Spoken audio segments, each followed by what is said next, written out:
Oh. All right. Well, today I want to talk with you about how you influence your environment. Now, when I say environment in connection with creating your environment, I'm talking about where you choose to be, the people you choose to be around. And I'm going to draw this now this is from Charles Hennell's The Master Key System. And this is part of I don't know if it was a movement. If it was very small, but from what I've read, it could easily have inspired what they called the New Age movement. But this movement was called mental science. And the whole idea behind this is that your thoughts and everything are powerful. And he tells us that this world is no dead pile of stones and timber, but that it is a living thing.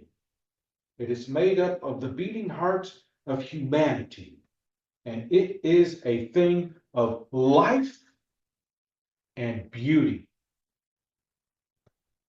Now, this last sentence here, a thing of life and beauty, you want to be careful who you say it to. Because too many people are of the opinion that this is a load of BS. And it's not. People choose to be in the place that they are, in the world that they exist in, of their own accord, whether they realize it or not. How often do we hear people say that if there's a heaven and hell, this has got to be hell?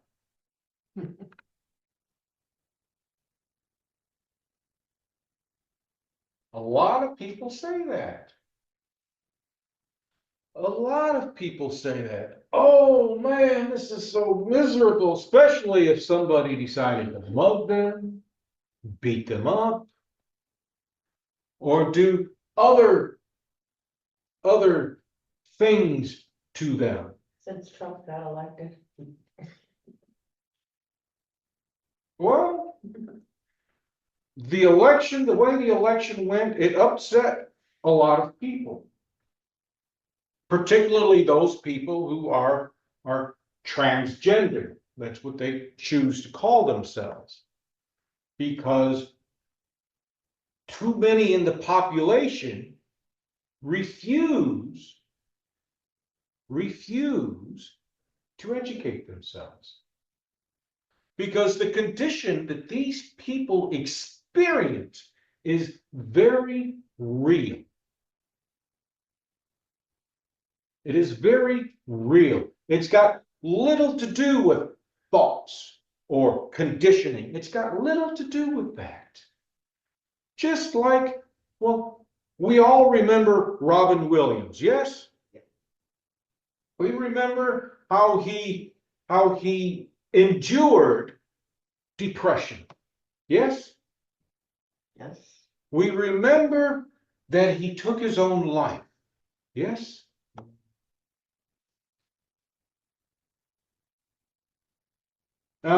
We can assume that he just had a bad outlook on life, and then we would be short-sighted. Because sometimes the brain is wired, per se, for depression. It's just the way the brain is formed, the way it's wired. And they can endure it as long as they can, but eventually it wins out. And they choose to leave. My neighbor's daughter did the same thing. And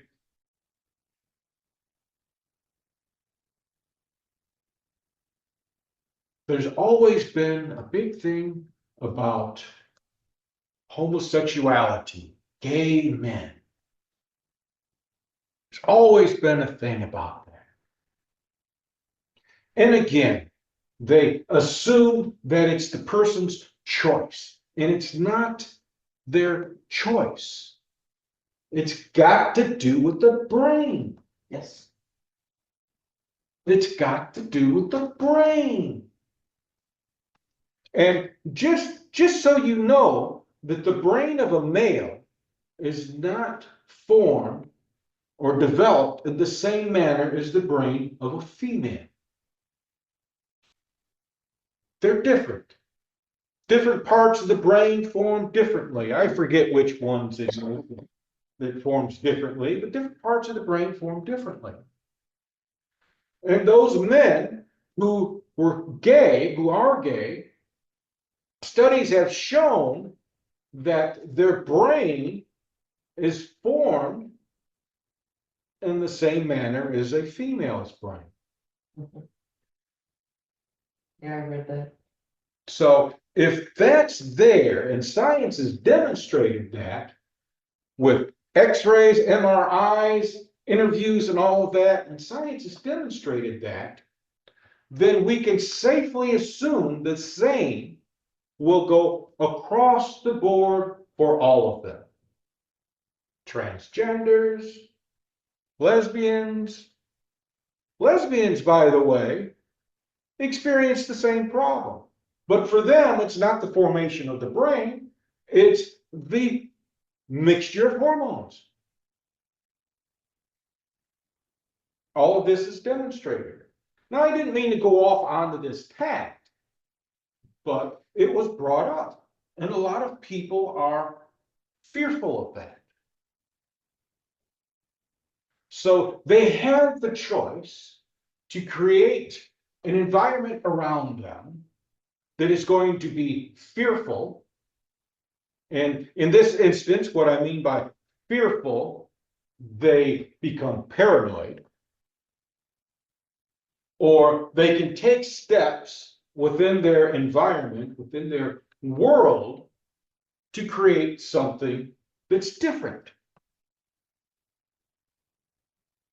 And it doesn't alter what other people think, but it's very important about how you think, how they think. It's very important on how you think, because, and he writes here that the mind is creative and conditions the environment, and all experiences in life are the result of your habitual or predominant mental attitude.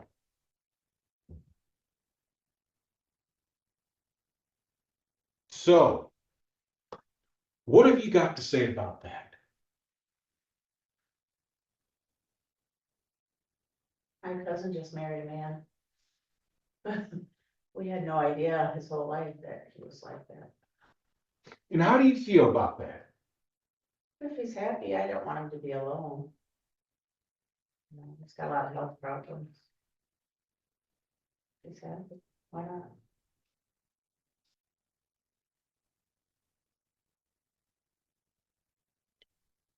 Well, let's see. Sharon's in front of me, but I'm going to pick on Sandy.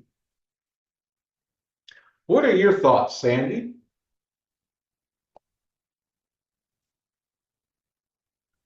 Well, if you're, speaking specifically about gay men or gay women, I having precious loved ones who are gay in my family, and have seen the struggles that they go through, and sometimes the torture that their souls go through. I'm extremely empathetic. I, certainly love all of them unconditionally. And I really, don't care about their, you know, love of who they love. If, you love who you love. And I fear for their safety from people who hate them and are out to destroy them, and who insist on saying that this is their choice when it's not. And I think I hold them close to the fold even more, even more.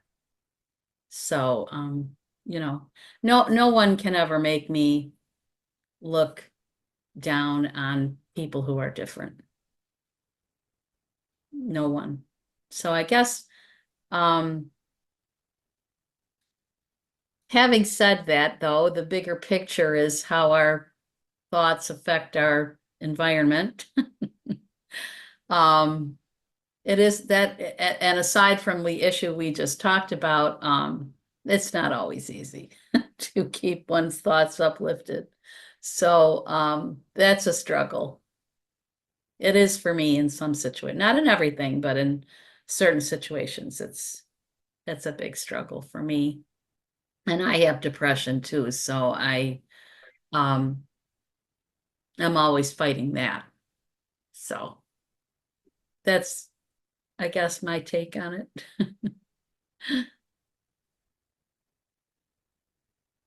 Yeah, I wasn't addressing that community per Okay. se. Okay. It was mentioned, and it was a good example to use, Yeah. is all, to demonstrate how people create their world. Mhm. Because I too, I had an uncle that was like that. And, well, all I can say is, when I saw him and when I was around him, he was having fun. He enjoyed himself. And then there was this banter between he and his brother, quantity of sex versus quality of sex. And that was a joke between them. And it went back and forth. It went back and forth. It's how they created it. Of course, the one is ashamed, whereas the other wasn't. Huge difference. But it's all in your mental attitude, how you see the world. What are your thoughts, Beth? Um, really don't have any thoughts about it. It's just like, yeah, science is finally catching up. Yeah, science points these things out. Just imagine a colorblind person, how they see their world and how different it is. Now they have the magic glasses where that corrects for color blindness, and they're the little snippets that I've read, how they're just amazed once they put these certain type of glasses on, that they can see the whole spectrum of colors that the rest of us you have taken for granted. But that was their world, this muted, green, brown, and gray world. That's how everything was. So they were shown otherwise. What a great metaphor. What a great parable.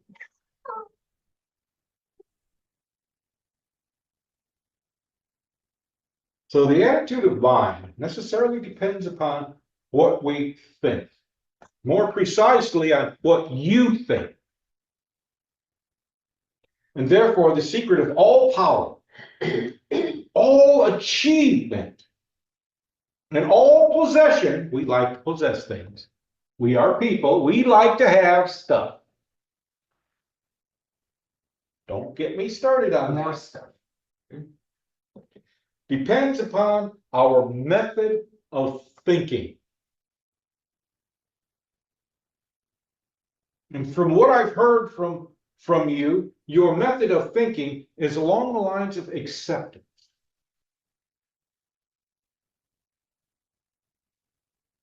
And with acceptance, it's not that you bring it all into you. It's that it's part of life. It's part of the nature of life. Your attitude forms your world. The thing is, when we hear the word world, we're thinking the globe and all of the people in it and all of the attitudes and all that's happening. And the thing about news is it typically only reports those things that are threatening. Do you know why news reports those things that are threatening? Think about it. Makes people read it. Makes people read it. But why would you read it?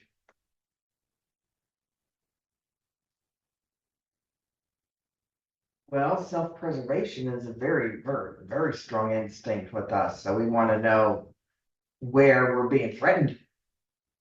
So we can take steps to protect ourselves against the threat. And what would be threatening? Well, right now, the Republican Party is very threatening. Okay, let's not get down into that broad idea. The end of the world as we know it, to quote a song. Change Change. can be threatening. Change is always threatening. You know why it's always threatening? It's Because unknown. the unknown, Well, yeah, it is the unknown, and that's frightening to a lot of people. Different. It's new and it's different. Mhm. Therefore, it's prudent to investigate the news because what they report are those things that can disrupt your peace or your harmony. And if you know what's taking place, you can adjust your thinking. You can adjust your thinking. Or leave the country. Or leave the country. That would have been good 10 years ago, but today, that would get you nowhere. That would get you nowhere. Unless, of course, you go to Australia. Get us away from Trump. Well, let's not bring him into this. But you know, this kind of discords all over. Why is it not in Australia? Well, Many I haven't spiders read anything in Australia. What was that, Connie? Too many spiders in Australia. Nobody wants to go there. Fire. Go to Canada. Canada wouldn't be bad if you like cold. But yeah, there's so many conflicts around the globe. The people are creating an environment for themselves that may be based on, what was this here that he put? Possession. When you impose yourself on others, why is that? Any thoughts? You want to influence them. You want to influence them. You want to possess them. This is my follower. The nice thing about Jesus, one of the nice things, there's a lot of nice things about Jesus, but one of the nice things about Jesus was that he didn't really have followers. He created his world. When he created his world, he said, Andrew, come with me. He said, Judas, come with me. And he said, Judas to the other Judas, there were two of them, come with me. Peter, come with me. He invited them to be satellites in his universe. He invited them to be part of his world. And he invited them to allow him to be part of their world. Now, all the other people, the hundreds and thousands of people, they say, that were there, were followers, yes. But they were not necessarily part of his world. But they imposed themselves upon his world. Because, well, who knows? Maybe they liked what he was saying. Maybe they just wanted to bask in that energy. I know some people that want to do that. They just want to be around you. Couples like that. They could sit for hours and not say a word. Am I right, Sandy and Sharon and Beth? Wouldn't know, haven't demonstrated that yet. Oh, okay. Haven't manifested that yet. Ah, okay. Well, there's Connie. Yes, that is 100% true. They just want to bask in each other's energy.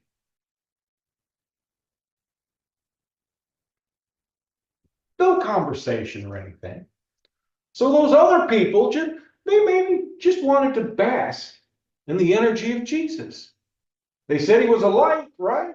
They said he was a bright light, a guide, a savior, to lead people out of the darkness. Now I'm getting on to a different subject here, but it's our attitude that directs our mind. Therefore, the secret of all power, all achievement, and what we possess depends upon your method of thinking.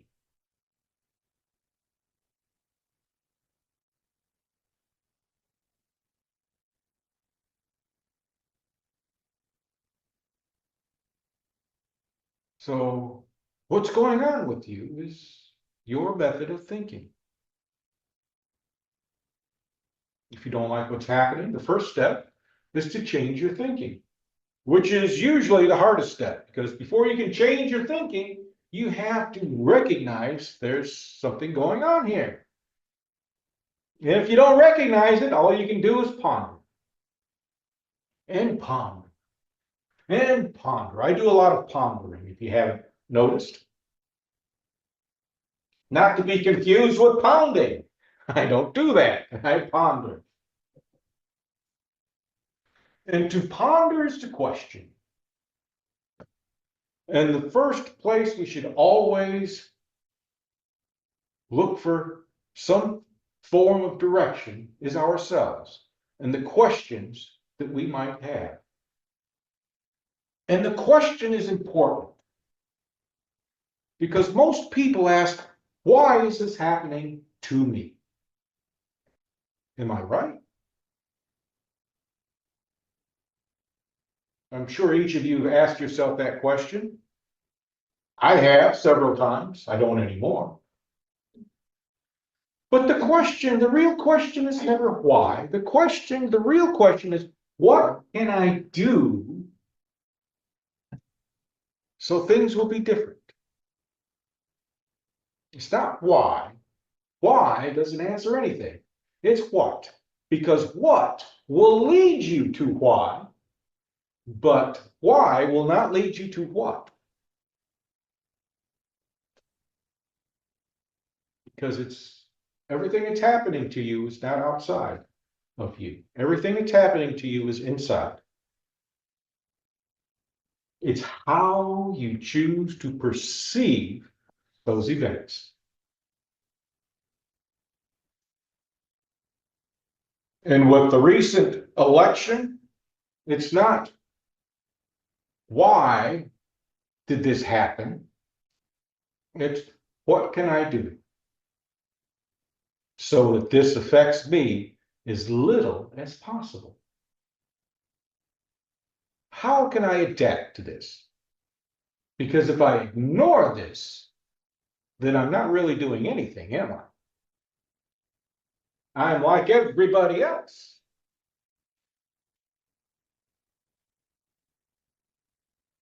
So, let me see here. Connie, what are your thoughts? I've always been of the live and let live. If more people had that attitude, we would have a lot less problems. So I try Good. to surround myself with the same like-minded attitudes. Good strategy. Did you hear what she said? She surrounds herself with, I thought it was like-minded attitudes, Entities. entities. Okay. Correct. Almost Both, got both, I would say. it. Yeah. Key word though, surround myself. In my little Yeah, bubble. pardon? In my little bubble. Exactly. Exactly. That means she has taken on the responsibility to invite people in. And because she's taken on that responsibility to invite people in, when they get to be problematic, she could just as easily invite them out.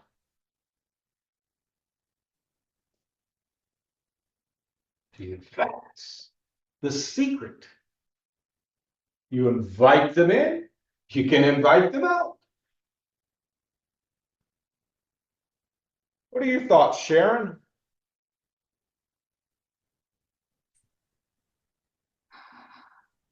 I, I don't even know. I I was thinking about what you said about surrounding yourself with people, but I mean, I don't have any really close friends.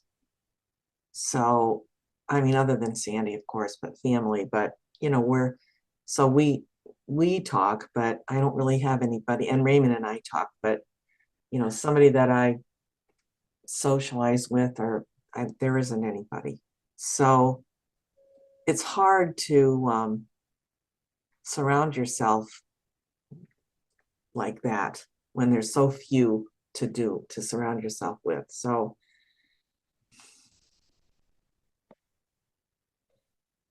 You only Let need me, one. You don't right. have to have a whole group because I don't have a whole group.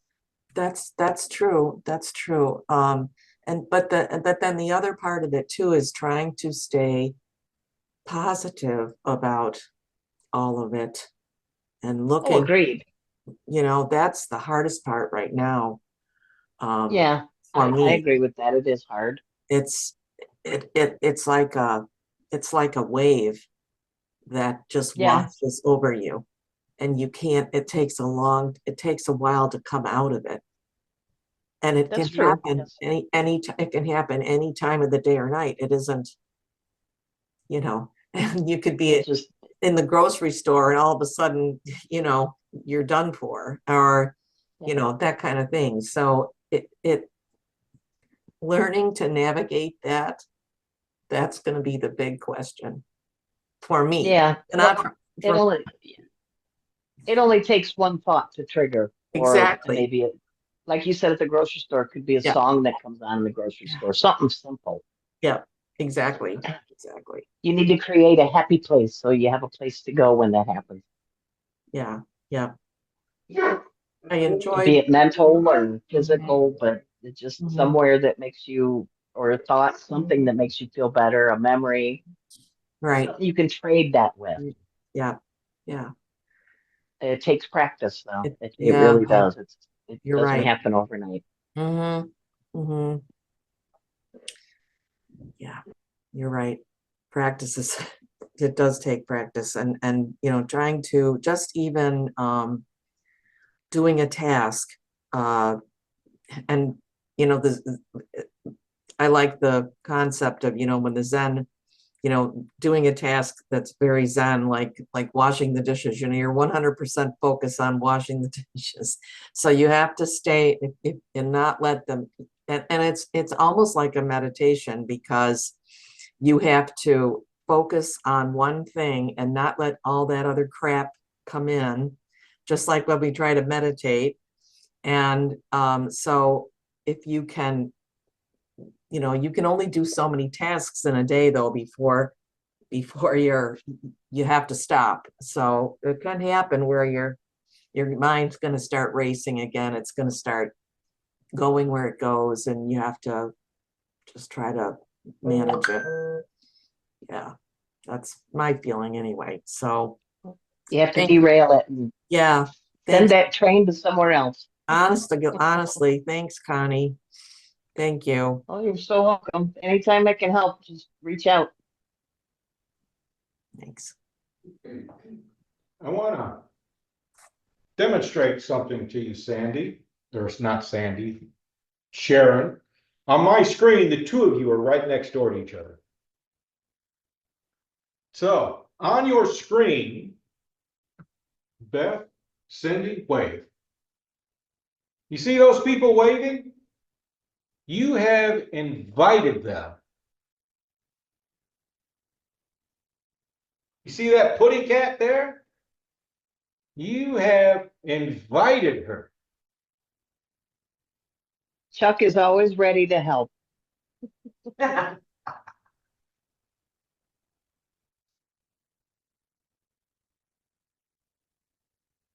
So I just wanted you to see that. Thank you. You're welcome. We can never become conscious of power until we learn that all power is from within. Who's in charge of your life? Yeah. Exactly. You are in charge of your own life. So, let me see here. Cindy, would you like to offer some last thoughts? I think like attracts like. What you are, you attract. You can be anything you want, and then you attract those kind of people that are just like you. Exactly. If you start exercising, you'll start attracting people that like to exercise. And here's the thing. We're all focused on attracting people. And we never ever give thought that somebody may be attracting us.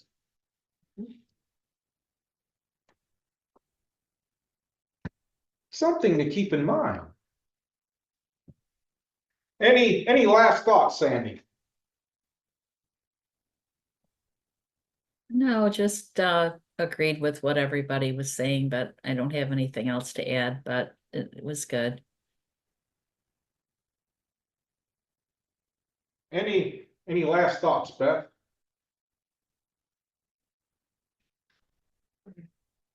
Just that I am not planning on my life changing very much. I'm gonna stand back and observe. But other than that, my life is gonna continue pretty much on a daily basis, the way it has been. I don't wanna leave the country.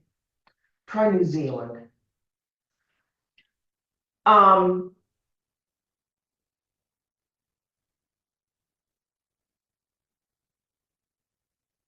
I tried to place hope, or maybe it's just prayer, that those in power who've been in the background are gonna use the next 4 years, if it even takes that long, to band together.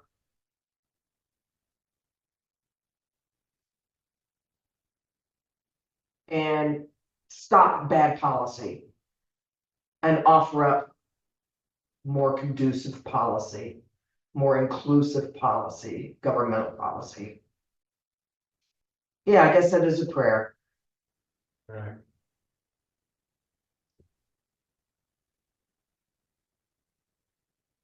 We're going to close with this little bit here. Something for you to consider. The world without, meaning this world here, is a reflection of the world within. What appears without is what has been found within. Just a little something to contemplate. And I want to thank all of you for your thoughts that you've shared. It's made this a wonderful lesson. And I want to thank you for allowing me to share this with you. All right, so this is a good opportunity for everybody to stand up and stretch.